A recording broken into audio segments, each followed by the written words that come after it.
Most people believe they are thinking. But what if thinking is something happening to you? What if the voice in your head was never truly yours? And what if realizing this is the most dangerous thing a human mind can face? Most people assume their thoughts belong to them. They never question this. They never stop to ask where a thought comes from. They hear a voice inside their head and immediately claim ownership. But ownership is assumed. It is never proven. A thought appears, fully formed, with emotion attached, with urgency. And before you even notice it arrived, you believe it. This is where the illusion begins. Thoughts do not ask for permission. They arise automatically. They repeat. They echo.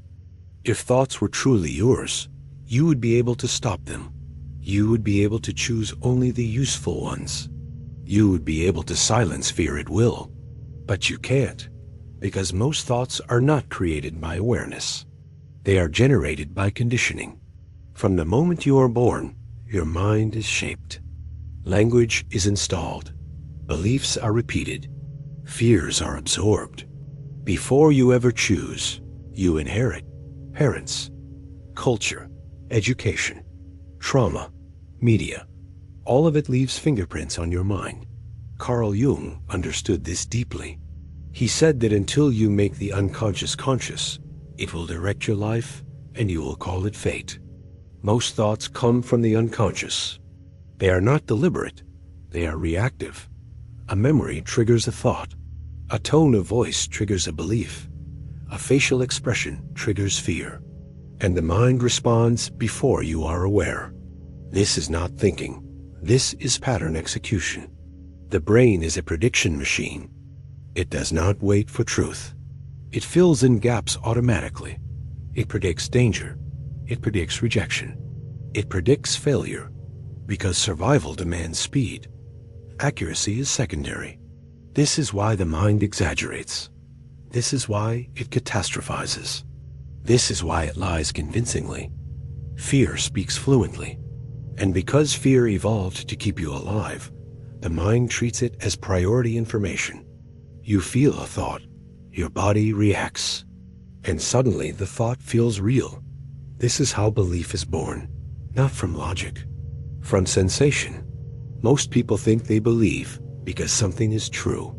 In reality, they believe because something feels threatening. The mind does not care if a thought is accurate. It cares if it keeps you within known territory. That is why new ideas feel dangerous. That is why change feels wrong. That is why growth feels uncomfortable. The ego interprets unfamiliarity as death, and the ego speaks through thought. The ego is not evil, but it is defensive. It protects identity at all costs. If you identify as insecure, the mind will produce insecure thoughts. If you identify as broken, the mind will generate evidence. If you identify as powerless, the mind will reinforce it. This is not punishment. This is consistency.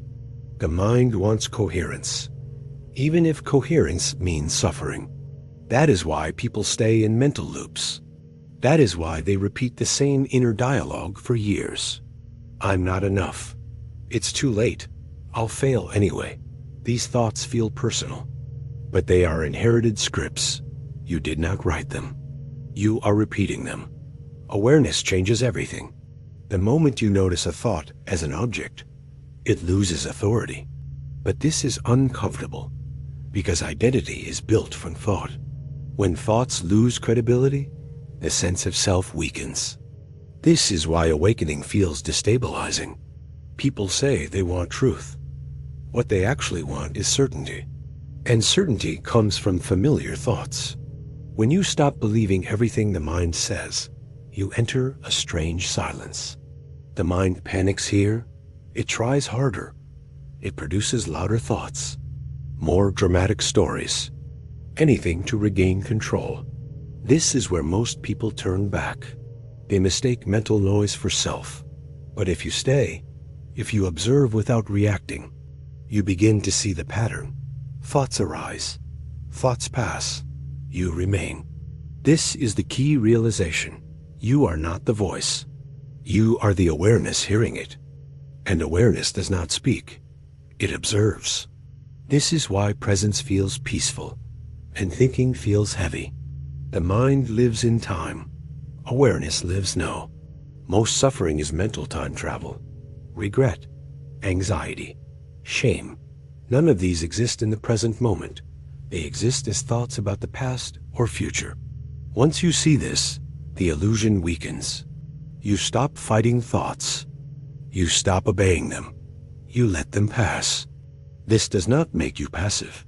It makes you free, because action from awareness is different from reaction from fear. When thoughts are no longer mistaken for truth, clarity emerges. Not certainty, but clarity. And clarity is enough. This is why awareness threatens systems of control. A person who knows thoughts are not absolute cannot be easily manipulated. Fear-based narratives lose power. Identity-based control collapses. This is why most cultures discourage silence. Noise keeps people identified. Distraction keeps thought unquestioned. Stillness exposes the machinery. Once seen, it cannot be unseen. The mind will continue to produce thoughts. That is its function. But you no longer confuse function with identity. This is the difference between being controlled by thought and using thought. Most people never cross this line. They live as characters in their own mental stories. But some pause, some observe, some realize. And once you realize most thoughts are not yours, you begin to choose what you listen to. That choice is the beginning of freedom, not freedom from thought, freedom from illusion. And that is where real awareness begins.